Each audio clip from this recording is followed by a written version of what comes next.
Hi అండి. నేను మీ పద్మానండి. ఇద్దో and ఇద్దో జొన్న రొట్టె అండి. ఇది జొన్న రొట్టె హ్మ్. ఫ్రై అండి. కాకరకాయ ఫ్రై. నా ఛానల్ ఎవరైనా కొత్తగా చూసే వాళ్ళైతే లైక్ చేయండి, షేర్ చేయండి, సబ్స్క్రైబ్ చేసుకోండి. నన్ను కొంచెం ఆదరించండి. నేనేం పెద్దగా చదువుకోలేదండి.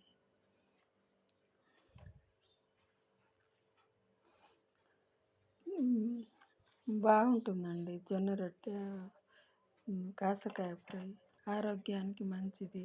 షుగర్ లెవెల్ షుగర్ లెవెల్ తగ్గిద్దండి. షుగర్కి మంచిదండి కాకరకాయ ఫ్రై. బాయ్ అండి.